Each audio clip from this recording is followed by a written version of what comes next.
dive into the key issues business leaders face when implementing new technologies. Then, in an AI Leadership Insights interview, Mike Vizard and Couchbase's Scott Anderson discuss database management with generative AI. Next, Mike welcomes No Name Security's Carl Mattson, and they talk about API security risks during this year's Super Bowl. Then, from AI in Action 2023, join Colin Levy on a journey through the legal tech ecosystem. Finally, we have back-to-back episodes of View with Vizard.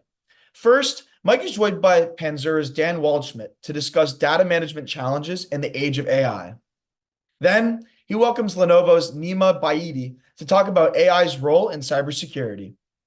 That's what we have coming up for you here on Techstrong TV. Let's get the show started. Enjoy.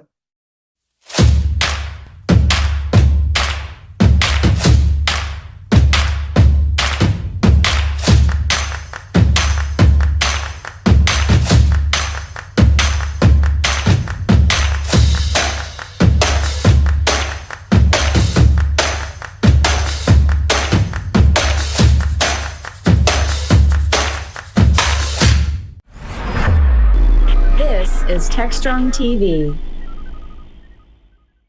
Hi, everyone. Welcome back here to Techstrong TV.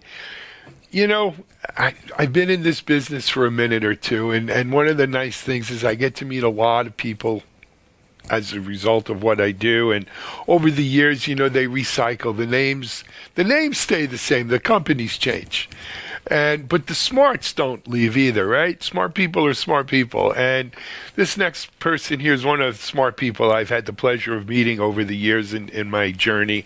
I want to introduce you to Sandy Carter. Sandy, welcome. Welcome back to Techstrong TV.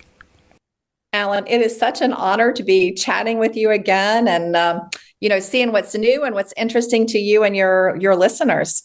Yeah, no, it's great. So, well, I've already kind of alluded to it, but Sandy, give people a little bit of your personal journey, of your story. Yeah, I guess I would say I am a consummate corporate startup girl. I was at a startup and then I went into IBM, which is obviously a very large company, led a lot of the work around our ecosystem for cloud and artificial intelligence. At that time, we called it Watson. I guess we still call it Watson at IBM. Yeah, Watson X. Right. That's right, Watson X. And then I went to another startup, and then I went to Amazon Web Services, where I helped set up the enterprise division there, and then worked with a lot of our regulated customers in, again, cloud and AI and all of the new technologies. And now I'm at another startup called Unstoppable Domains. And what we do is a Web3 digital identity platform. So we keep information, well, we don't keep it. The blockchain has information about you for your digital identity, just like you do for a physical identity. We keep that on blockchain so it stays safe and secure for you, but also verifiable for you, which I think is really, really important. Absolutely. And more important every day, right? Because in this day and age of AI and deep fakes and everything else, we are going to need verifiable identification that is beyond reproach, right? I saw some pictures the other day. They were AI photos of, it was kind of Joe Biden and Donald Trump camping together and stuff. And they looked great. I got to tell you the truth. They looked really real. But, as this stuff becomes more widespread, this becomes more and more important.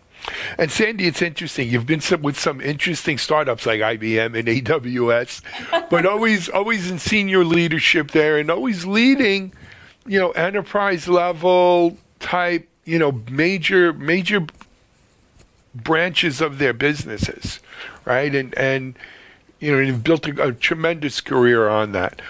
Give us a little bit, if you don't mind, a little bit of the history of Unstoppable Domains. Yeah, so Unstoppable started in 2018, and the premise was really simple. As we moved into Web 3, we felt like that having a human-readable way to communicate would be better, much like we did in Web 2. So if you remember Web 2, when we had, when you first put up your website, you didn't just type in Amazon.com. You actually had to put in a series of numbers to get to your website that express that address. Well, the same thing happens in Web3 when you want to do something in crypto. And that includes, in some cases, Alan, just logging in. A lot of people make you put your crypto address in when you log into something, and that is a series of 21 letters and numbers. So it's really hard to remember. So the first premise of Unstoppable was, let's don't make people remember that long string of numbers. Let's have a way that you could identify that long string of numbers represents you. And so we did things like had Sandy.x represent that long stream of numbers. That was our very first use case. It still is our number one use case today. Believe it or not, we do 30 million, what we call resolutions, taking Sandy.x to that long string of numbers, or taking that long string of letters or numbers back to Sandy.x. That could be with a crypto transaction, or someone using it as a gamer tag and a leaderboard, or just confirming who they are. That's now made much easier with that. Over time, we decided that there was so much more that could be done, because what's in that, or what's created on that blockchain, is actually verifiable. So Alan, this is quite interesting. I was just reading an article about LinkedIn, and LinkedIn said that about 36% of people who put on their LinkedIn profile that they went to a certain school never went to that school. Because why? There's nobody who goes in there and verifies that information, right? Well, if you have a digital identity on chain, that information is verifiable and it is transparent and authentic. So a university, let's take Duke University, my favorite undergraduate school, they could provide your diploma on chain, make it soul-bound. All soul-bound means it only comes to me. I can't transfer my diploma to you because you didn't earn it. That sits on chain, and then it's verifiable. Like, I know that I went to Duke. And so we started adding new features, verification of education or classes, certifications, verification of causes. Another really big thing that companies complain about is that now everybody, if you go out to a LinkedIn profile for a company or you read their press release, everybody's going to say, I support the climate. But how do you know if they really support the climate? And so inside of a digital identity, you can actually see on chain, again, soul-bound, who is making themselves carbon neutral. There are organizations that issue a certificate or a token on chain, and that certifies that you actually did what you said. I actually have one as a person on my account that shows that what I'm doing on chain has been made carbon neutral. They're planting trees, they're taking care of ensuring that it's carbon neutral. But there's also other fun things you can do. You can do loyalty programs by having, maybe your digital ticket inside of that wallet, so you know that you went to something, and the event knows that you went to something. Another funny story: last year, the Super Bowl was in Phoenix, and I was in Phoenix, and I went to a couple of the NFL breakfast and everything, and I was telling someone, I'm going to tweet, that I'm here, and they're like, well, do you know that last year, the number of people who tweeted that they were at the Super Bowl, had they really been at the Super Bowl, the stadium would have been 5 times as big because people are tweeting, I'm at the Super Bowl, and they're not really at the Super Bowl. And so, the NFL did the NFT ticket, which is just a digital representation that you were there, so that you can now prove. So the real benefit here is that you've got verified trust on your digital identity. You can actually see what people do, not what they say, what they are doing. And in fact, Alan, I had one, it was really fascinating. One reporter interviewed me, and then he went and looked at his digital identity, because, some things pop on there automatically based on your actions. And he said it was the most true brand identification of who he was based on what he did, not what he thought he was or what he said he was, but like the old meme right? What does my mom think I do? What do my friends think I do? What do I really do? Yeah, It's that kind of thing. It's fascinating. First of all, I'm going to have to go look up my digital identity now, and I'm going to ask you how to do that because I don't know how, and I want other people. Yeah. I'm sure there are other people out here who don't know how. But before we get to that, man, we should make this mandatory for politicians. With everything we've read and seen about, people fudging where they went to school and what they've done and where they've worked, it would be a good thing to have. And can I just add one thing onto that? Sure. This year we have more elections in the world than we've ever had before. 64 elections. That doesn't count the EU elections. It's going to touch 49% of the world's population. And I think that using blockchain right now to verify, I really said that. That's really my quote. That's really my picture. I think we're going to see the power of blockchain or the potential of blockchain really emerge in this year, in 2024, because of all the elections going on. I can already see the emergence of a lot of deep fakes happening. And, using blockchain, it'd be easy to verify, like have that verification check on there. Yep, this is my picture. I really was camping with that person. I really was doing this with that person, versus having people not know what is real and what isn't. It's the number one thing, trust. How do you trust what you're getting is true? And I think your point around politicians, especially this year, is just so important. I couldn't agree more, and it can't happen fast enough for me. I'll try.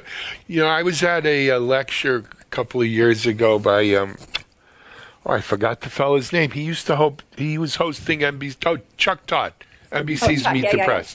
Yeah. And Chuck was saying that the biggest problem, especially in the U.S., that we face, people, especially online, social media and stuff, they don't know what's real and what's not real anymore. And it gives rise to all these crazy conspiracies and a lot of the nonsense, the internet, sort of fairy stuff. Sandy, I want to go back a second, though, because we've been talking about Web3 and Web3 domains. I'm sure there are some people out here who don't know what we mean when we say that. Can you, if you wouldn't mind, you could do it better than me. Explain to them what we're talking about. Mm-hmm. Yeah. So a Web3 domain is just a representation, a digital representation that sits on the blockchain. And the blockchain's very power is in its security, its programmability, its transparency, its verification. And so we like to say, what happens on blockchain doesn't stay on blockchain, because the transparency ensures that those transactions are visible and traceable, and that once something is recorded on chain, it can't be altered, which means that it enhances security and trust. And so if you think about a Web3 domain, which is essentially your representation of your identity, that is set up so that you own your data and you own your digital identity, not someone else, not another entity, not another country, and not another company. So for instance, today, if you go log into Google, you're going to use a username and a password. That is, in essence, your digital identity on that platform. But you don't really own that. Like, all the data from that is being sold and used by the company, right? And you don't even own your digital identity. We saw that with Twitter, or now X, where someone had the X as their digital identity for quite a while. That was just swept away and taken from him because you can. Well, in Web3, you can't. Like, once we give a digital identity, let's say we gave Alan.x out, I can't go back and say, oh, I didn't mean you, Alan. I meant you, Alan. Let me take it away from you and give it to you. I can't do that because it sits on blockchain. So now you own that identity. And so it's a really, I think, a safer way to do it. It's a way to enhance privacy and security. It promotes interoperability, and it really reduces that kind of single point of failure where one entity, country, company controls everything. It makes it more resilient as well. And that's why we believe our mission at Unstoppable is to put a digital identity into the hands of everyone. We want everyone to have their digital identity because we believe that is really important as we move forward. Absolutely. So that begs the question, how do we move forward? How does one go claim their digital identity? Yeah, so you can go to unstoppabledomains.com, and then you can easily either select what fits you as your identity, like I have Sandy.x. Some people use a nickname like Pink Mamba or something else as their digital identity. If you're struggling with what to do, we also have brought in AI. We've integrated AI to help you think of something that matches your brand or what you want your brand to be. And then you can go and purchase it, for as little as we actually have domains for $2 or all the way up, depending upon how fancy you want to be. My friend Ray Wang from Constellation, he got R.X. So his is super short. And those are more costly than if you had gotten, Alan, I don't know what your middle name is, but Alan, middle name, last name, something that's really long. Mm-hmm. And so that's all you do. You go and get that. And then you can set up your digital identity. You set up what you want to connect that's not on chain. Like I can link in Twitter, or I could link in Reddit into that. Then you can connect a wallet to it if you want to. You don't have to. You can use like a vault. That's super easy. And then you can set up that digital identity. It's really, I think, so incredibly powerful. Do you want me to pop one up so you could see my digital identity, or no? Yeah, you would. Could you? I mean, I'd appreciate, if you can, without making it too much of a trouble, we'll give it a shot. So this right here, if you can see it, is my digital identity. This is Sandy.nft. Pink Mamba. Yeah, Pink Mamba. But my domain is actually Sandy.nft, which is here. This is an avatar. And this avatar, there are over 7,000 metaverses out there. So if I log in with Sandy.nft, which is consistent across all those metaverses, this avatar comes with me. Here you can see my wallets that I have verified, but you can also see my reputation. So this score right here says that my wallet is one of the safest wallets, which means I haven't rugged anybody. The smart contracts I've used are safe. So it enables someone as I log in to say, this is going to be a good customer. Or let's say, Alan, if someone had a score of, very unsafe, you might not let them log into your DeFi app, right? Right. And then here are all these, what we call digital collectibles. So this right here is one from Gary V. So you could use that as a loyalty card. So like if I have this, then when I'm at a Gary V conference, I get in line first for that incredibly powerful Gary V selfie. But you can also do some of the things we just talked about as well. So you can look at like tickets to sports games. You can look at things like, am I able to vote or not in a DAO? You can look at things like, have I been educated? So you can see here, these are some of my education badges that I have. So there's a whole set of things that I can do. And one of the really powerful things is now I also store all of my community badges. These are from Unstoppable. So here you can see I got an award for acting like an owner. This is really cool too, because I can choose to share this with everybody, or I could hide it. And then here are some of the communities I belong to. This is a loyalty program from a company called ShopHost. This is a company called MetaRides. You can see I use their vehicles to do a race in the metaverse. And then really powerful, one of the apps is I can click on that button and then I can actually chat with everybody in that community. So we can form a relationship there. So I can chat with over 4 million Unstoppable domain holders, all of the Coinbase wallet holders, all of the Lens protocol users. So I'm really able to do a lot of different things here. And this is just scratching the surface of what your digital identity can be and will be in the future. Crazy. So, Sandy, I know you a long time. You didn't come to Unstoppable Domains to sell these one at a time. Where's the enterprise play here? So one of the ways that we get the domains into the hands of somebody, you're so smart, Alan, is through partners. So we do what we call a B2B to C play. So when I came on board, we had about 41 partnerships. Now we have over 1,000. So for example, we partnered with the city of Miami. And we partnered with them to do education on what is Web3 and how could you use your own digital identity. We did that in concert with the city of Miami.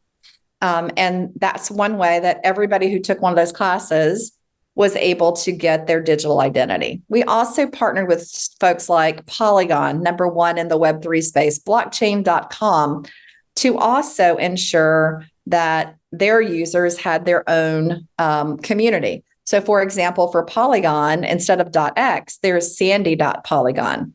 Or for blockchain.com, there's sandy.blockchain. And that gives me special benefits inside of their community, inside of that tribe that I can use and leverage. So you're absolutely right. This is a major B2B play, B2B to C play, where we actually partner with big companies in order to ensure that their user base has access and the ability and education to use and leverage their digital identity. So there's so much more. We just scratched the surface here. I'd love to have you back on at some point in the future, Sandy, and talk about the blockchain itself and how that gets set up, because it looks like you have a really nice front end, but in the background, it's setting this up in the blockchain, and I'd like to share that more with our audience. But one last question for you, because we are coming on the end of time, but at what point does this reach critical mass, you think, where it's like mandatory, everyone has to have this? Well, so we've been thinking about how we could make it easier for everybody to have a blockchain-enabled digital identity. And one of the things we've come up with is that so many people today have a .com, right? Like I have sandycarter.com, which is a website that I've used and leveraged. And so we thought, well, instead of waiting for people to come to Web3, why don't we go to them and show them the power of the outcome, not necessarily the tech.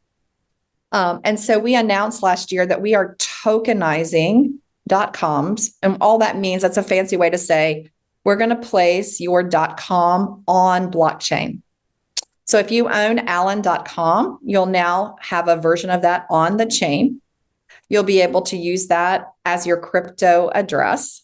You'll be able to use that to create that profile. You won't have to come over to Web3 and do all of the Web3 things. You can do it, that piece of it, in Web2. And we believe that that is one of the ways to bring the masses over to see the impact and the power of having something that is, secure, transparent, et cetera. And so that's what we're working on right now. The other thing we did is we put that messaging in there because everybody wants to message in an encrypted fashion. And everybody, that's a winner. Sure. Yeah. So that's another way we're doing it. But I do believe the .com play will be really interesting to bring over more Web2 folks to understand the power of blockchain. You can tell I'm a big fan of blockchain. Absolutely. I don't want to make my own personal stuff part of this, but I'll talk to you when we end. Sandy, okay. I love this. It sounds great. As I said, let's come have you back on and let's, maybe jump into the back end of how really the blockchain works here. Because you have a really nice, as I said, a real pretty face on it, but there's some serious stuff going on there that makes it all secure and what it is on the back end. Unstoppabledomains.com. Unstoppabledomains.com is the website. That's right. Yep. Fantastic. Sandy, thanks so much for coming on. I hope to continue this conversation. You heard it here. Go check it out for yourself at unstoppabledomains.com. We're going to take a break on Techstrong TV. We'll be back in a minute.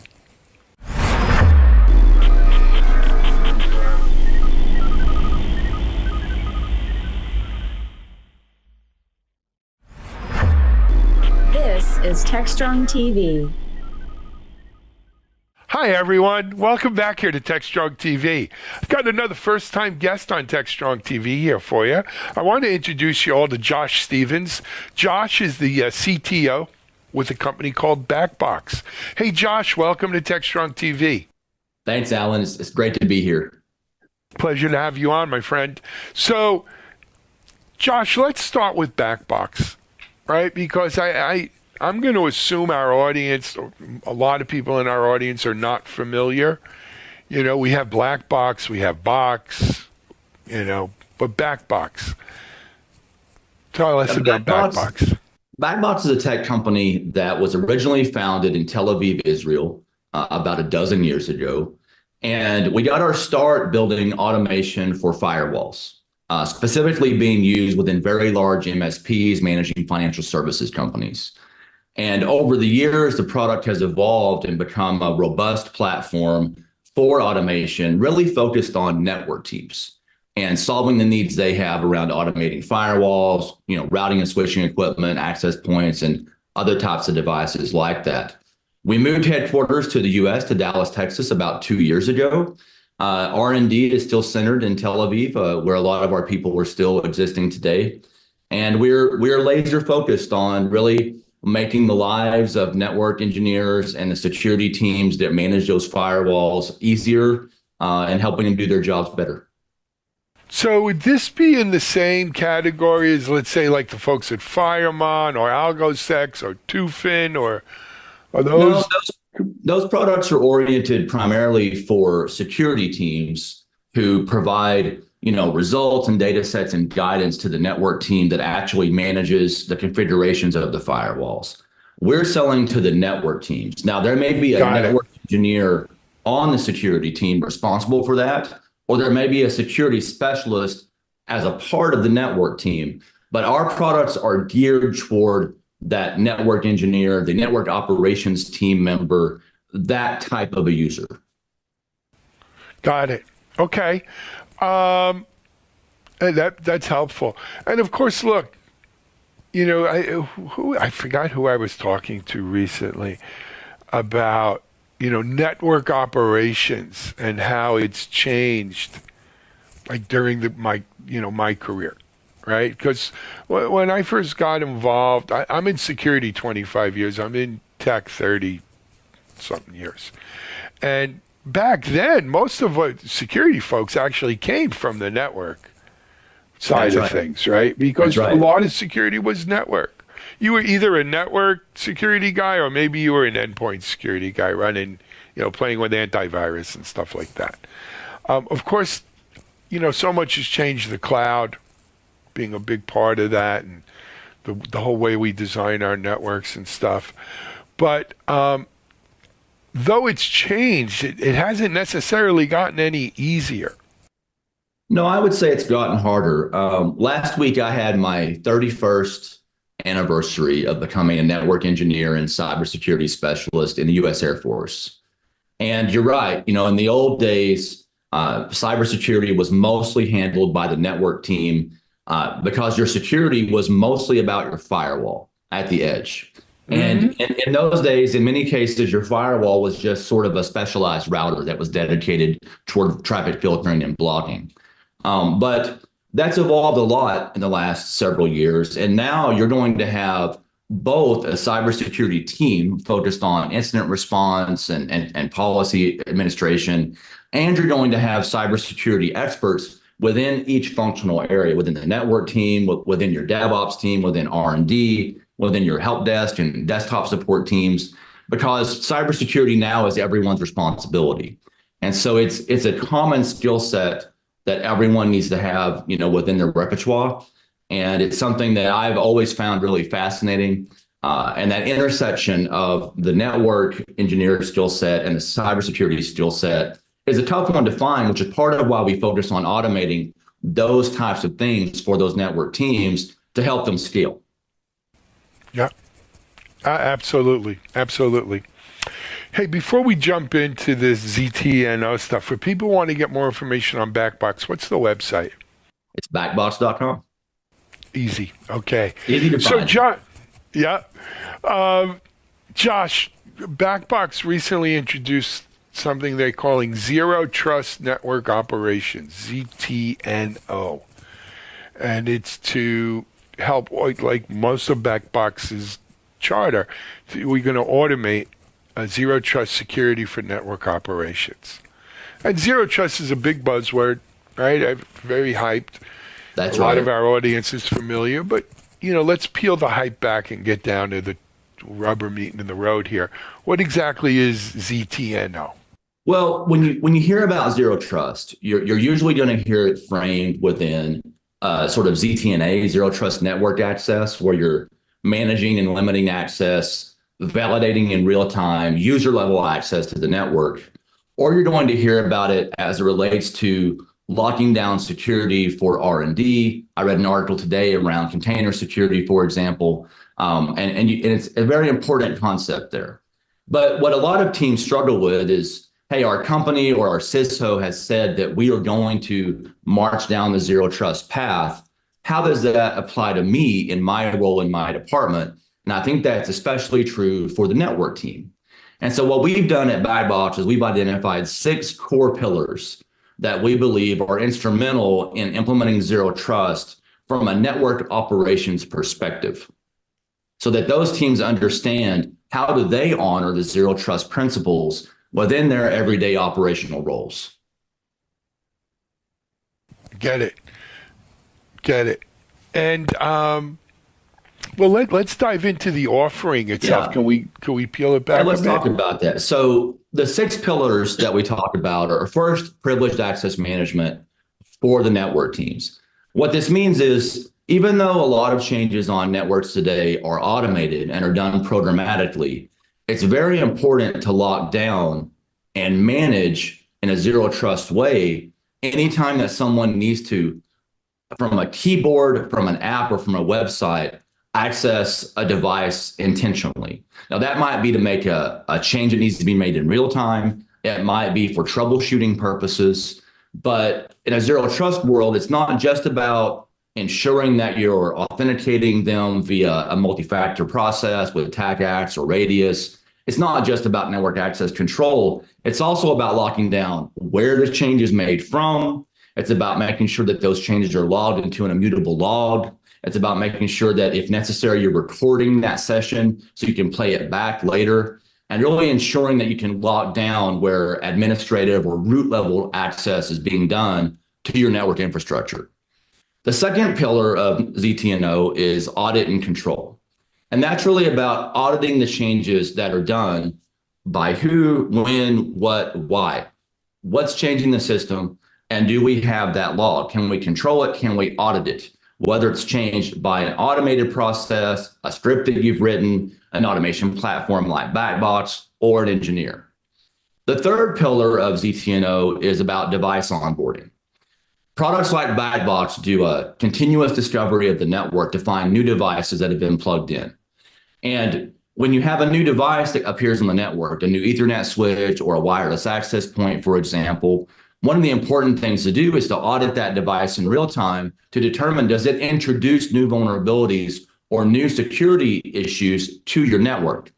If so, you should maybe not onboard that device yet, automate some remediation, maybe using our product, the Network Vulnerability Manager, so that you don't lower your security posture or reduce your security hygiene as that device is onboarded. Secondly, you want to think about how you manage vulnerability management. So not vulnerability management at the endpoint level. Remember, we're talking about the network operations teams and the network engineers. So how are you managing vulnerabilities across all of your firewalls, your routing and switching equipment, your access points, all of those devices that are going to be agentless, they're going to be difficult to access, and how do you prioritize that? How do you ensure that you're doing it along the lines of zero trust? Fifth is continuous assessment. How do you continuously assess your network so that all of your infrastructure is being evaluated for vulnerabilities, for configuration issues, to ensure that the zero trust rules and guidelines that you've built in those configurations haven't been backed out or changed? What if you've locked down your infrastructure so that you're ensuring that it's honoring ZTNO or ZTNA in that case, and someone changes it and disables that setting so that they can now log in from home and do something malicious? Are you auditing that? Are you managing that drift? Are you automating the remediation through a platform?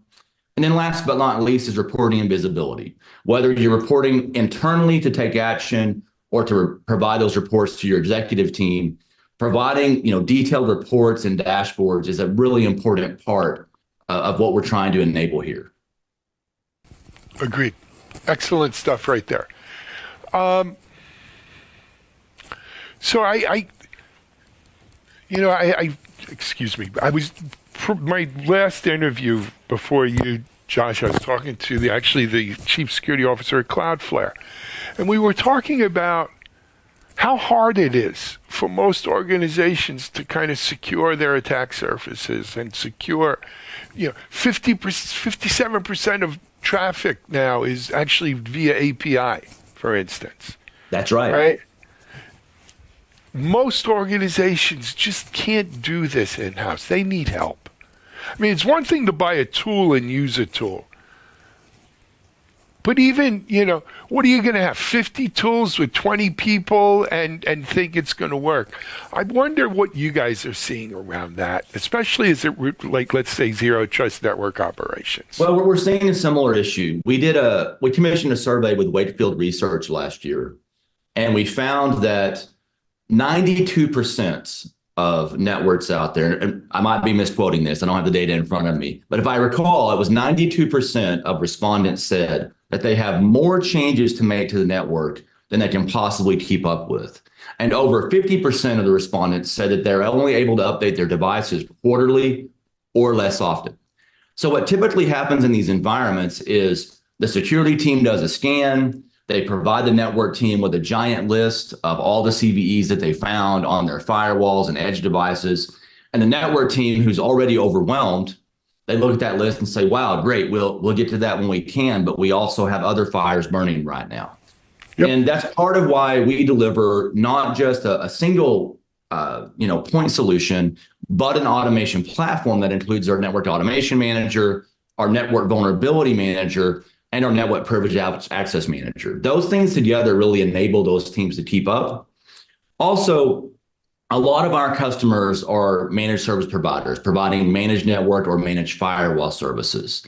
So in those cases, many of those customers have their own network team and they're doing what they can to keep up, but they've decided to outsource the backups, the monitoring, the vulnerability management, OS updates, the sort of standard care and feeding that you need to do in order just to maintain your security hygiene for your infrastructure devices. And so in many cases, you may be a regional bank and you may have your own network team and you may be using Backbox to automate config changes. You may outsource your network monitoring and your patch management to an MSP who's also using Backbox to do that for you. And so it takes a village, as they say, because we've all got to kind of work together here. And trust me, the bad guys are working together. They're collaborating in their own environments on the dark web about better ways to attack. And we have to work together to collaborate around better ways to protect. Agreed, man. Agreed. Josh, we're about out of time. I want to thank you. Well, it goes quick. It went really quick. You start talking shop, and there you go. For people, I know it's backbox.com is the main domain. Could they just go there and get information on ZTNO from there? You can go there and get information on ZTNO. You can also check us out on YouTube. We have lots of free educational content on the website you can check out. If you're a new network engineer or you're new to network automation specifically, check us out. You can spin up an eval right there in our cloud. It's free. You can check it out. You don't have to download anything. It's a very, very easy to use product. We really strive on making sure our products are exceptionally easy to use, high performing, and ultra reliable. And that's the promise we make to network teams all around the world today. And Alan, thank you so much for having us on the show. Our pleasure. Josh Stevens, Chief Technology Officer, Backbox, here on Techstrong TV. We're going to take a break. We'll be back in a minute.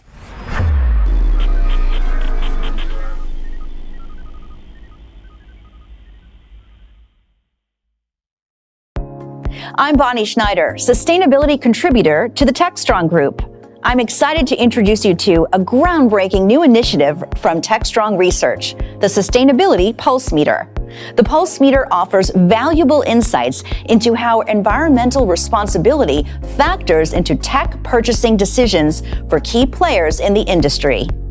Position your company as a leader in the industry and differentiate from your competitors with the Sustainability Pulse Meter, offered exclusively from Techstrong Research.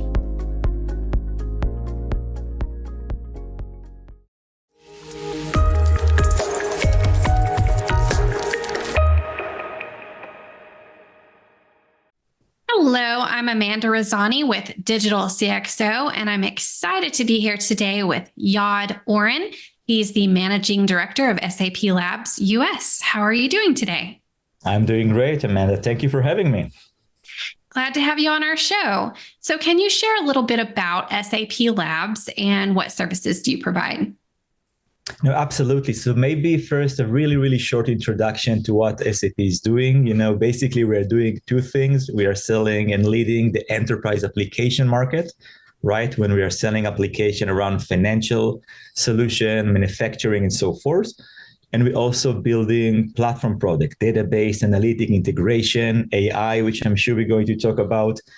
And we are leading those markets for the recent 52 years. And the Labs is the nickname for our development organization. So we are a European company. We're based in Germany. And I have the honor to lead the Labs in the US, where we are talking about 6,000 women and men that build product around two dimensions, mostly around the cloud solution, where we are delivering the application as a SaaS model. And also a lot about driving innovation, embedding AI and very advanced technologies in our portfolio. So this is what we are doing in the Labs and specifically in Labs US. Thank you for sharing. And I believe you recently came off hosting the TechEd 2023 conference, I believe. Right. We had an amazing TechEd conference. And this was the biggest conference to date that SAP did, when we came up with a lot of interesting announcements and engaged with our 10,000s of customers and partners. From your experience and in speaking to some of the business leaders there and over the last year, what are some of the key issues and concerns in regard to implementing new technologies and digital transformation initiatives? Yeah, so this is a great question, Amanda. I think that first of all, from my observation, there is a huge hunger to experiment new technologies, especially around generative AI. And this was the main theme and the main interest from a huge ecosystem. And when it's come to the main challenges, I can divide it into two. First one is around the reliability and responsibility of the technology. It's no secret that generative AI is going like wildfire, and also many other advanced technologies can really give great result and great output. But in the end of the day, they're not always fully reliable when you run them in production. What does it mean? It means the result, the output, right, can be really misleading. In AI, all of us are familiar with this term hallucination, when sometimes the system just invent facts, right? So customers are really bothered by that, and also by the fact that there might be some data privacy violation or some security breaches. You start moving data around, you're more exposed. So while the North Stars look very promising about the AI result, the ladder there is still kind of need to be built, especially about responsibility and reliability. And the second thing is very simple, like any customer, is around cost. Advanced technologies, especially around Gen AI, are super cool, but also come with a price. And then you need to make sure you are really targeting the AI or the technology to solve a dedicated problem, and you don't shoot a fly with a cannon, not take too much to solve a problem that can be solved with many, maybe a little bit more down to earth technology and with a lower cost. Okay, so let's take the first key concern, which is that reliability and the security. And what are some of your key tips or advice when it comes to making sure that it is reliable and it is secure? First, it might surprise you, Amanda, but many enterprises doesn't have what we call data strategy, right? They are collecting data, it's being stored in silos. It's being stored in different environments, which sometimes you don't have a single pane of glass to view it. And if I need to give an analogy, sometimes the data flow in the organization like a Brownian motion of molecules bumping into each other. So in order really to reduce and optimize the reliability and security, you need to have a strong data strategy, which means very simply data governance structure that you can observe all your data. You need to have some sort of policies regarding the quality of data. A lot of the data in the system, that goes back to your first question, result in hallucination and lack of reliability, is because the data is not a great quality, right? I mean, I can give this a silly analogy that, you're only dependent. I mean, like any gourmet dish in a restaurant, it depends in the ingredients you have, right? Also in AI, if you don't have the right data ingredients in the right quality, the result you cook out of this probably not going to be the best satisfying. So you need to have a strong data strategy about the quality of the data, how you govern it. You need to actively look for errors in data which is not normalized or standardized. And you must have a single view on your data so you know in any given moment what's happening in your system. And this is something many customers missing or not having to the right extent to be living in a data-driven world. So on the second issue then, cost, what is your advice as to when business leaders are looking to do these digital transformation initiatives, what first steps should they take so that cost is kept in mind? And then how do they monitor their return on investment? Yeah, so first of all, we need to define very clear goals, like how success will look like for what we are building. And we need to have in mind what other options we have to reach there. Because sometimes if we take the AI world, and 90% of today's world, and I'm quoting some of the greatest mind in AI, can be solved with what we call supervised learning, a very basic down-to-earth machine learning from 10 years ago. So you need to have a very strong aspiration and a business goal, and then experiments a different way together that really justify to even consider such advanced technologies and a little bit vulnerable technologies in the first case. Once you have this, I really recommend experimenting with different technologies within the generative AI. Like in SAP, we have a great, what we call an AI hub, where we give access to all the models out there, whether it's OpenAI, Claude, Bread, and so forth. So developers, right, and customers can structurally evaluate the different options and benchmark in order to reach the most satisfying business need they need, and also with the optimized cost. And this is very important. And the last point is pretty simple. And many vendors are now providing cheaper options. We are going something similar to what's happened with blockchain technology that started as a very expensive technology, consuming 2% of the world electricity. And then they changed the proof of concept to proof of stake, the model to be much cheaper. And we see here now companies providing cheaper options to run the algorithms on better infrastructure. So that being said, this technology is advancing quite rapidly from when it first came into the public view over a year and a half ago on such a large scale. And all the business leaders are trying to harness this technology, and it is more affordable now. So what do you envision is the future of this technology, say a year from now? Yeah. So a couple of points. One of the things where I see a lot of progress and a lot of hope is the multimodality of the technology.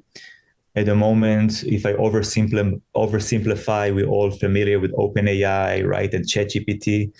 Models runs more in scale on text, but gradually we can start consuming every type of information, including videos, including audios. We are seeing the first springs on those kind of things, but eventually this technology will grow into consuming any digital media, any information, combining it together to provide a really holistic results and not only text centric. Another thing, which is definitely first order priority, is anything about the security. And I will add also here, Amanda, the compliance, right? We have a lot of regulations coming up. If you ask me, for my deepest concern is not the vulnerability and risk in the technology itself, is about how evildoers can take this technology and run it as to do malware and phishing attempt. This is actually very, very scary to some extent. So here, the good news, we're seeing a lot of progress, especially in the US lately, with regulation. We had the President Biden AI Act in October, and of course, we work in European companies, so we are pretty advanced from the standardization already. Is the EU is very advanced with regulation too. But the point I'm trying to make is definitely we're going to see both security and reliability improvement together with compliance and regulation that's going to limit the risk further. Yeah, and the last point that definitely this technology will progress, I would say, is the efficiency, right? We talked about the cost, but we haven't discussed yet about the skills you need to build a Gen AI application. We see a lot of design time, of the development experience being simplified with Gen AI, but still it's a pretty complex work to build advanced AI application. I definitely see with many innovation around pro code and low code developers and low code and no code developers even start to touch this kind of AI world. But definitely we're going to see a better developer experience and much more streamlined approach to build the applications. So there are some tools to help with that, but in general, what are your suggestions to help business leaders in staffing? Do you suggest that they offer some in-house training, or just what advice do you have? Yeah, I think first of all, you need an executive champion for this, a sponsor, because otherwise this can go to different direction and anyone can pull the blanket to a different direction of what you do with AI. So the organization really needs to have dedicated goals. Okay, we would like to improve our productivity of customer service in 10%. We would like to examine to reduce the cost in supply chain in 20% and so forth. And then we definitely need to start upskilling the workforce. I think it's not, it's pretty bold saying this, but this is also SAP assumption in the industry that if you're not part of the AI game, you're probably going to be leapfrogged by competitors who are going to take those different arrows in the quivers and start addressing new targets. So upskilling and the training you mentioned is very important, I think, for both the developer force, but something very important, Amanda, also for the end users. Another potential risk is now that we are opening this treasure trove of data and insight for any role in the organization. Anyone can generate reports. You don't need to be an analyst to really generate great report and insight. So if you touch this data, also end user needs to understand when something is hallucinated, how to really, send for the report. So both for end users and developers, definitely upskilling and be ready for this new IT and business reality is a must. And the last point is what we mentioned before is having really strong security and reliability guideline. I will add the new things, Amanda, the ethics of corporates really needs to look into ethics and bias consideration as well, and put some guardrails that will make sure that this technology will be harnessed to create a better world, not only a better business. Absolutely. Well, if there's one key takeaway you can leave our audience with today, what would that be? I will definitely encourage enterprises to start upskilling the workforce into the AI revolutions. It doesn't mean that this is important mandate. It doesn't mean that anyone needs to be a builder and develop applications, but you need to start understanding we're going to live in a data economy, right? And in a data world where the value change of building applications, the value change of having solution in enterprises is going to change. So there are difference, and SAP has hundreds of certification and learning as well on this kind of roles. But this is something that we are heading to a paradigm shift in how we build application, how we consume application, how much we rely on them, and how we identify them. So have a really strong sponsorship and a plan for the learning and upskilling your organization will help to prepare them to this next business reality. All right. Well, thank you for sharing your insights with us today, and I look forward to speaking with you again soon. Thank you, Amanda. It's my pleasure.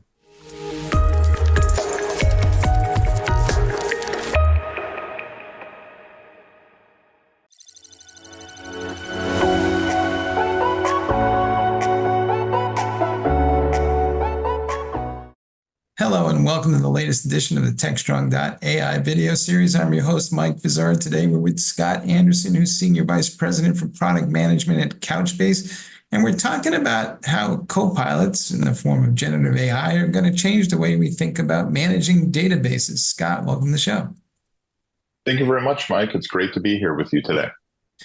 You guys have launched an offering in this space. I'm going to let you describe how it works, but essentially we're bringing all the joys of copilots to databases, and that's going to, I assume, make things more accessible for all kinds of folks. And maybe I don't have to be such a tremendous database wizard to manage all this stuff, and we'll see what the implications of that are from here. Scott, dive in. What exactly are you guys doing here? Yeah, so we recently announced general availability of a new capability called Capella IQ, which is really our chatbot or coding assistant for developers using Capella, which is our fully managed database as a service. And what IQ does is it leverages large language models to allow developers to do common tasks and interact with Capella and the underlying Couchbase database using natural language, to do things like create a database, create an index, write a query using SQL++, our query language within Couchbase. But in addition to that, it also allows developers to create code based off the development language of their choice. And one of the things that we're really, really excited about is we've done integrations with both VS Code and JetBrains IDE. So people can go to those marketplaces, download a plugin for Capella IQ, and if they have credentials to our Capella database as a service, they can interact with IQ directly in a side window within their IDE. So they can work in the context that they're familiar with and not just have to come into the Capella UI to use that functionality. We got great feedback from the preview that I discussed with you, I believe, at the end of August. And we've taken that feedback that we've gotten from developers, continuing to enhance the capability of IQ. And probably one of the things that was a great feedback that we got was really that integration with IDEs that I just mentioned. So what are the implications for all of this? Are we going to be able to build and deploy more applications faster, run larger numbers of databases? How do you see the downstream impact of all of this? Yeah, I think there's really two areas. So there's one is you're building an application and creating your queries to ensure that they're optimized, and be able to do that even if you're an experienced SQL developer and coming to Couchbase, or if you're somebody who's earlier in their career. And it's really, as you mentioned earlier, about kind of democratizing and making databases more accessible and allowing developers to program much more efficiently. And I think that's the first thing that we've done, because with IQ, the context in which a developer is working, which is in Couchbase, where we understand the schema of the data that they have in their JSON documents, we're able to guide them so that they can build much more quickly. As we go into the future, though, there's other things that we can add to IQ. So there's capabilities that we want to do on initial configuration. So more of some of the operational functions of I want to create replication between two different Couchbase clusters, being able to ask IQ how to go ahead and do that. And most importantly, not just get the advice, but be able to take action directly in the context of IQ. Similar to what we do for developers today, where we will suggest, developer says, how do I create the index? We show them what that code is, and they can go ahead and run and execute that code directly in IQ, or they can do that via their IDEs. So I think a lot of this is not just about giving the answer, which is really, really important, and give a great, very concrete answer, but then allow the developer with a click of a button to take the requisite action without having to leave the context of where they are. I get that this will help us to build newer applications faster, but we have a massive amount of legacy applications. So do you think more folks will be inclined to take on an application modernization effort using Couchbase as the foundation than they might have previously been? I think so, because you're really removing some of the barriers or the friction points, right? If I've got a code that may be written in relational using SQL and kind of a common development language, obviously our compatibility with SQL++, the context is very similar for that developer. But we're removing points of friction, first with the database as a service, get up and running as quickly as possible. But you can imagine a world of being able to translate code from your historical database and what you've done and be able to translate directly into the code so it would work in the context of Couchbase itself. So I think, one of the comments that I've seen in the industry is we're just going to have more applications. So as developers become more productive using these coding assistants such as Capella IQ, and I run product management, I've got a lot of requirements. I know businesses have a lot of requirements. So as developers become more productive using these tools, I just see the number of applications and new capabilities growing rapidly as we go into the future. In effect, is the cost of switching dropping? Because it seems to me one of the reasons that a lot of legacy platforms are entrenched in organizations is that it takes too much effort to rewrite the code and too much time and energy. And so nobody has the motivation. Are we getting to the point now where we can move forward without necessarily feeling the weight of the past tying us down every time we want to do something? Yeah, I think when I talk to customers about modernization and where they're going, there's a couple of elements to that. One is the cost and really the time, and there's an opportunity cost when you're rewriting things. I think the other is risk, and I think these coding assistants address both of those. You can move much more quickly, so your time to value is going to be reduced. The amount of resources required to do that rewriting or modernization of the application is going to be much more efficient. And I think using coding assistants to ensure that the code that you're writing is going to get the expected result reduces the risk barrier also. So I think we're just in the early days, but I'm incredibly optimistic about how this technology will make it much easier for people to modernize their applications and most importantly, their database infrastructure. How smart can smart get? I mean, where are we on that curve? What does the future kind of look like? A lot of folks are managing multiple databases at scale. Some of them are even challenged with, fun tasks like sharding, although I don't know if that's relevant in the document database era. But how much of the drudgery can we eliminate? I think a lot. I think what we've seen already just in the last year or 14 months since ChatGPT 3.5 was launched, we've seen incredible acceleration in large language models. And I think what we're seeing right now is the early adoption and use of that technology by vendors like ourselves and some of the other players in the data management space. What we've been really focused on is kind of the pre-prompt engineering and the context awareness. And so I think, we launched this in preview about 4 or 5 months ago. We're now in GA, and this is an area that we're going to be investing in, as I mentioned before, to add new capabilities. We have one that we're kind of calling Ask IQ, which is for some of those operational tasks about what's the best practice, general Q&A where we're just going to expand things. And the thing that we can do in things like Capella is we understand the context of the user. We know the scheme of the data. We know what page they're on in the UI, which allows us to be much more deterministic in the answers that we provide. And then we'll learn as we use reinforcement learning and understanding the answers that we get. The rating of those answers is going to allow the answers just to get better and more deterministic for users. So I think we're in that first inning or two, and I think we have a long way to go, which is really, really exciting because the feedback we've gotten from developers with our initial GA and preview has been incredibly strong and exciting. An area we'll be investing in this area. And I think there's just the best is yet to come as we continue to move forward and understand user behavior and how we can assist them based off the feedback that we get from developers. There seems to be some debate about to what degree will I need to maybe hire somebody who is a prompt engineer versus how much of this is just a skill that, every developer and DBA is eventually going to have in their arsenal because it's how you interact with machines, and, hiring somebody else to do that doesn't make sense.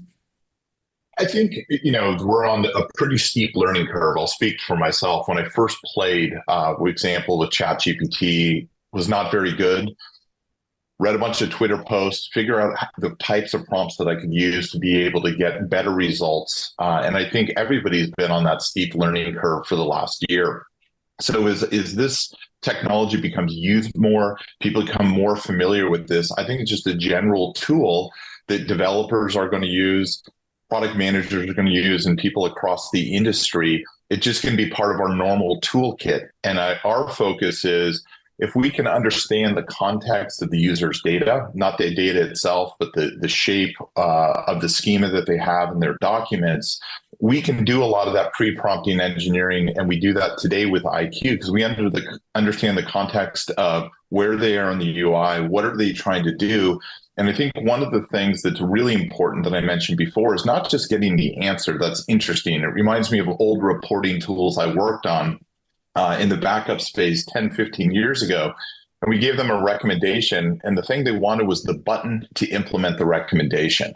And we've done that with IQ, which is here's a sample set of documents. Okay, hit the button, create the documents and insert it in a bucket within Couchbase. Here's the recommended index. Great. I don't want to go into the query workbench and create that index. Just let me have the button. And we've provided that to developers. And I think that's incredibly powerful in terms of the level of productivity developers will receive when using Capella IQ.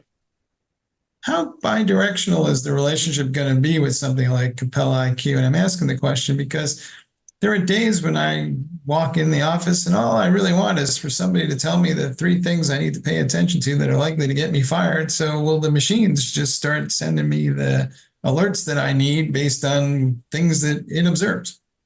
Yeah, and I think that is, kind of on the predictive AI front, where we're just going to get more intelligent. I look at it as the needle in the haystack. Which is what are the anomalies or information, as you mentioned, the 3 things, not the 100 things that I need to pay attention to and take action. And that's a big focus that we have in Capella. We'll be releasing an updated alerting framework that allow you to configure and customize alerts. But I look at this as us giving calls to action versus just giving data and insight. And I think that's where you're going with this is what are those 3 things and what do I need to do about it? Do I need to take immediate action? Do I need to continue? And what should that action be? And how do I go ahead and take it? Or is this something I need to monitor and you're kind of at a yellow level, at orange, you need to take a specific action. So I think this is how do we take information, not just represent it, present it to people so it's consumable, but that call to action is critically important. What should I do with my information? Make sure my database is performing at an optimal level. You have a co-pilot for your platform. There are lots of co-pilots for different platforms at the end of the day, or is my co-pilot going to call your co-pilot to figure something out in order for us to work together? Or how do you think this is all going to get stitched together? I think, as I mentioned before, it's early, but I can see the interplay between these things because each one of these co-pilots have different contexts. So I think the thing we need to figure out is privacy, what data is shared, and it's really up to the user, which is can the 1 + 1 = 3 or 5? Because we get shared context among these co-pilots that gives more deterministic answers for the end user of that. So I see that, can evolve over time. And it should be in my view, in the developer's control about where they want those interactions to occur.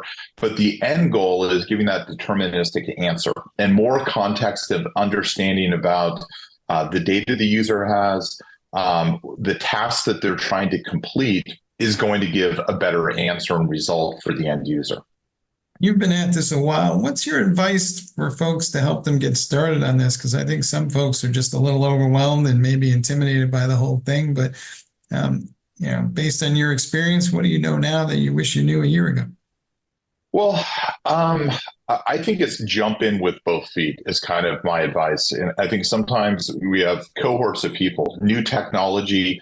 There's a group of people who jump in, want to play, want to experiment. I think in some cases there are people like, how is it going to settle out? And this is a new thing, and it may be a little bit challenging to get started. But there's an incredible amount of resource, be it on X and documentation and blogs and so forth. And I think you learn by doing at the end of the day. So I think jump in, experiment, talk to friends, talk to coworkers. And share that insight and accelerate your learning. But I think what we've seen over the last year is for most users in almost every single use case, this provides more insight, more productivity for developers. So jump in, get started, talk to your friends and coworkers, learn the tips and tricks, and it's just going to accelerate your productivity and what you're going to be able to deliver for yourself or for your organization. All right, folks, you heard it here. As usual, there's no substitute for a little hands-on experience because that's how we all learn. Scott, thanks for being on the show. Thank you very much, Mike. Really appreciate it. And thank you all for watching the latest episode of the Techstrong.ai Leadership Series. You can find this episode and others on our website. We invite you to check them all out. Until then, we'll see you next time.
This is Techstrong TV. Hey guys, thanks for the throw. We're here with Carl Mattson, who's Field CISO for No Name Security, and we're talking about, of all things, the Super Bowl and not just who he's going to pick to win. Carl, welcome to the show. Thank you for having me. We have this big event that happens every year, and there's lots of physical security at the event. It's probably one of the safest places you can be on a particular Sunday. But from a cybersecurity perspective, what should we be concerned about here, and what impacts are we not thinking through entirely? Well, the Super Bowl is sort of a concentrated dose of what we see happening across sports and entertainment, which is the rapid progress towards an improved fan experience. So the great fan experience of buying tickets and merchandise and going to the venue and enjoying yourself. We want fans to have a great experience, but what that means is that API-based services now become a part of our fan experience, whether it's the way that we go through the entire process is a sort of composite use case of why APIs are valuable, because we can have this great fan experience because of the services that APIs provide us. So, well, on the flip side, what that also does is it means that we have sensitive data, things like biometrics for authentication or payments information. We're a part of going to a game, and so we're putting data out there into the world, and it's easy to forget sometimes times that the best fan experience or the best customer digital experience that can be offered also means that there's data trafficking at an increasing rate, and that data needs to be protected. And a lot of that data doesn't even involve being at the game, right? There's all these gambling apps and all kinds of experiences on mobile phones that involve APIs. So do we need to really think this through more holistically? Because I'm sure the bad guys are.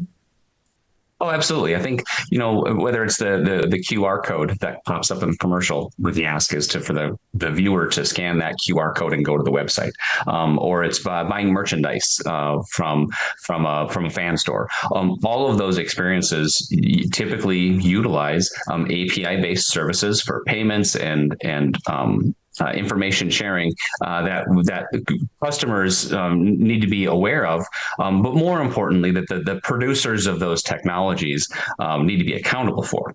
Because, like, to take an example would be, we go to our favorite sportsteams.com website and we order a hoodie and a hat. That favorite sports team that you're buying from, it's actually a third-party service that's running behind the scenes that does inventory management, that does payments information, those kinds of things. And so we have to be very diligent about the institution who offers these services needs to have their due diligence on providing these API-based services, so that their platform has integrity, and so that their customers can trust their platforms. So what are the odds that there'll be some sort of incident? I mean, I imagine it's almost certain. The only question at this point is how big it might be. Well, I think what we saw 2 years ago, I think it was January 2022, right square in the middle of the Super Bowl, there was a major vulnerability disclosed in a Coinbase API, and that vulnerability was really identified because the organization had advertised itself and was directing consumers to a Coinbase website. Well, guess who else gets redirected there is security researchers and attackers that immediately discovered that website or that API was vulnerable to compromise. And so it was literally during the course of the Super Bowl that Twitter was coming alive and for this API vulnerability that thankfully was resolved before it turned into a major breach. But really, what the Super Bowl does is it places just this absolutely intense spotlight of attention from consumers, but potentially from attackers as well, on that service or product that we're advertising. And so there's definitely a careful what you wish for opportunity here. For organizations who are putting themselves out there during the Super Bowl for marketing purposes or otherwise, and are they ready? Have they prepared themselves for the scrutiny of what they're offering the world? Why doesn't API security get the level of attention it deserves, especially for these big types of events? Because you would think the folks building APIs are conscious of the fact that that's an endpoint that somebody's trying to compromise. Yeah, I think that the momentum has definitely shifted. I think that from 3 to 4 years ago with the company's founding, I think API security was a bit of an edge case for most security teams. Maybe 10% or 20% of organizations thought of API security as a primary mission or a top objective. And I'd say that we're well past half now of organizations. It does depend a little bit to the degree that organization has adopted API-centric application design activities. And so there are some industry verticals that are still just starting to make a journey towards an API first approach. And there's other verticals like fintech that were API first from the day that they, opened the business. Those organizations internalized API security as a priority very early, and that curve, I think we're definitely getting over that curve now, with the overall practitioner understanding that APIs are a unique asset class and they're worthy of a very specific focus. Who's in charge of API security? Is it the developers or is it the cybersecurity team? Great question. The answer to that is really every organization has to start with governance, which is who's the accountable party, who's responsible. And there are companies that are choosing to make API security a mobile or a digital product owner's responsibility. And if they do so and they design their processes of API security around a product owner with accountabilities, huge recipe for success. Another organization designing its roles and responsibilities, making the CISO or the security operations team the primary accountable party, and then they can design policies and processes around that structure. So I think the answer is not which party. The answer is an organization needs to pick somebody or pick a function. And once they pick that function and they organize themselves around supporting and governing in a way that is consistent, that's a recipe for success, even though different organizations may choose a different function. It's just that there are organizations that have not maybe had the gut check to pick that function and really commit to that being the accountable party. Of course, these days you can't walk down the street without somebody talking to you about their new AI thing. Are the bad guys going to use AI to start compromising APIs? What are you seeing? Great question. I think we just saw yesterday an example, $25 million fraud event where a impersonation of somebody over Zoom, a video deepfake, actually led to a $25 million loss. So I think the obvious answer is yes, because I think what we're going to see is a sophistication of human-like impersonation. That human-like impersonation is going to come in every conceivable shape and size that we could probably whiteboard off 20 scenarios right here. But adversaries are going to come up with a new one tomorrow that you and I had not contemplated. So what we really have to rely on then is really rock solid principles of things like authentication.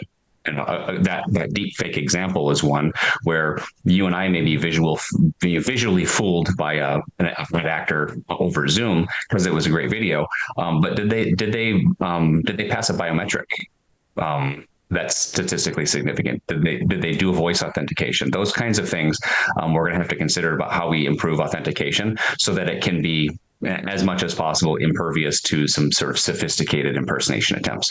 Great question, though. Great time to be in security because we're watching this sort of emerging risk category right before our eyes take shape.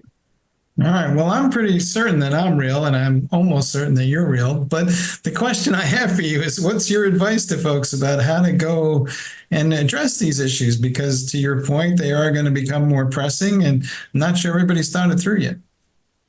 Well, what's old is always new again, as cyber threats change, which is the first principle of essentially any cybersecurity discipline is know thyself. It's an inventory. It's do we know what all these API endpoint assets are that are in our organization's remit, and so the discovery of an inventory, because that discovery then tells us what our next steps are, and the next step to secure, the next step for secure development, the next step for anomaly detection, and so that very simple question of inventory will always need to be answered first, because until we answer that question with sort of concrete, what is my responsibility for coverage? When we can answer that, then we can start answering more sophisticated questions. And so organizations always need to start there. And once they have a comfort level in their universe of assets, then we move on to vulnerability identification and testing, and then the more sophisticated runtime detection kind of conversations. All right, folks. Well, you heard it here. Regardless of who you might be rooting for, there are bad guys out there that have an entirely different interest in the outcome of this game, and hopefully they come up short. But hey, Carl, thanks for being on the show. My pleasure. Thanks for having me. And back to you guys in the studio.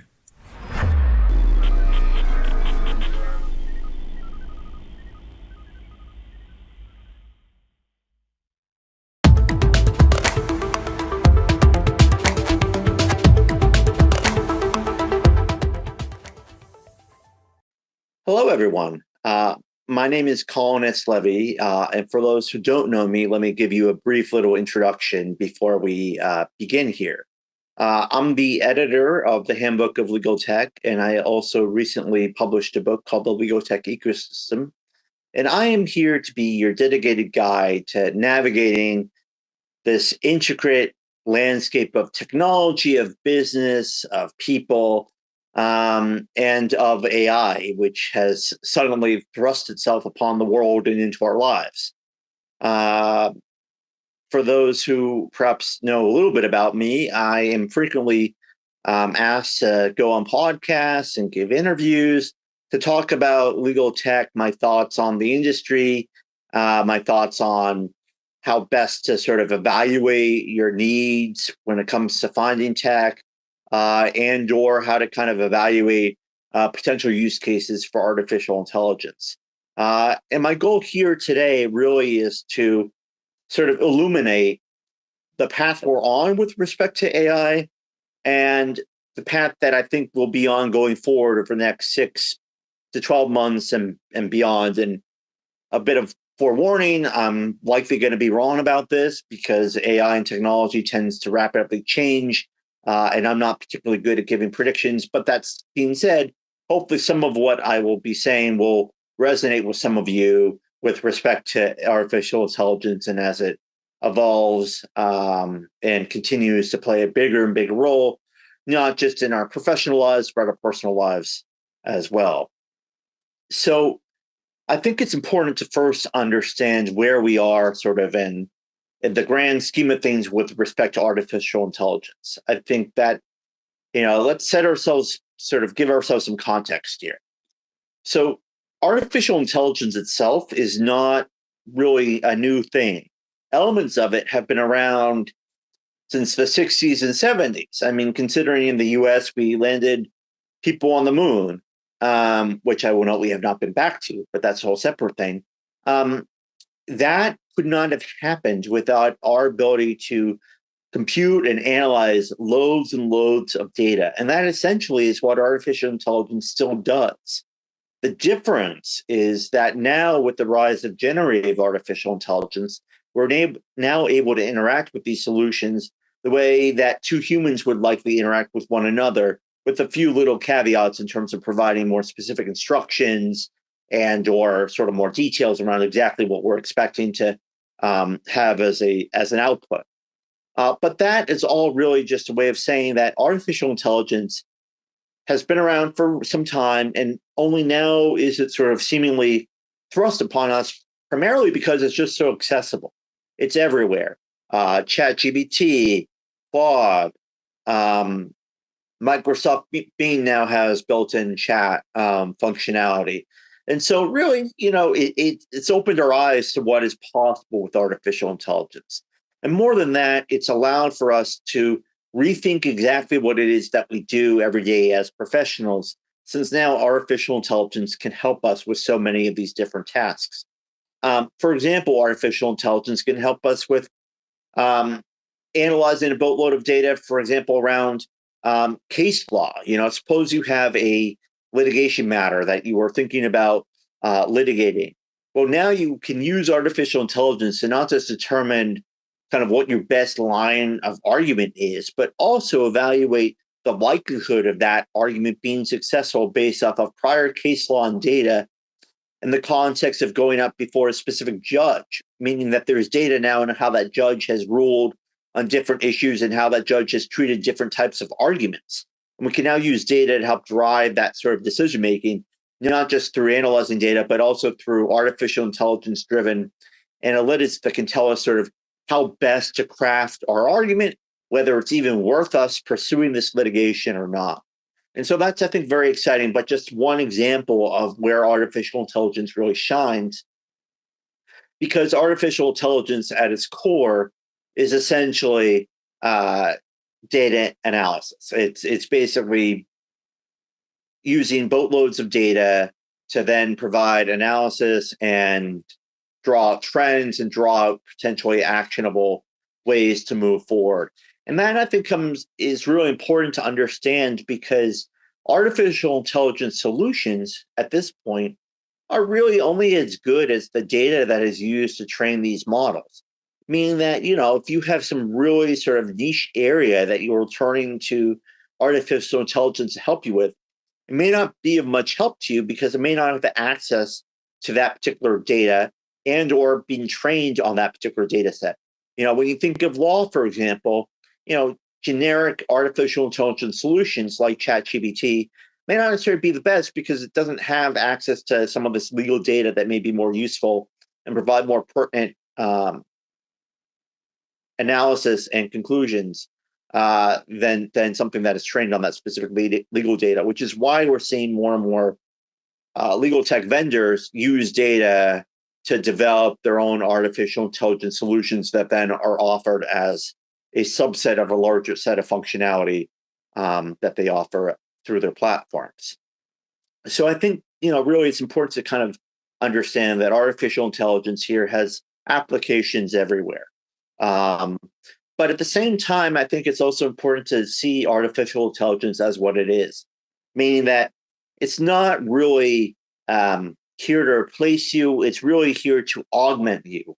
It's here to augment how you work and why you work and how you work. And that's really where it comes into play across a variety of subjects, whether it's contract management, legal research, analytics, whatever it is.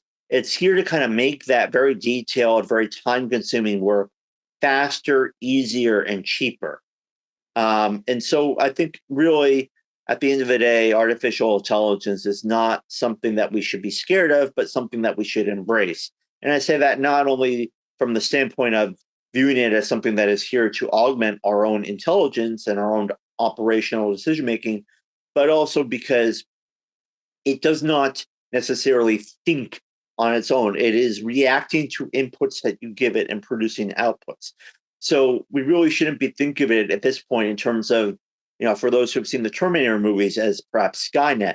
It is not there yet. It's not there to kind of view us as a threat or even view anything as a threat. And we're a long ways away from that. Will we reach that point?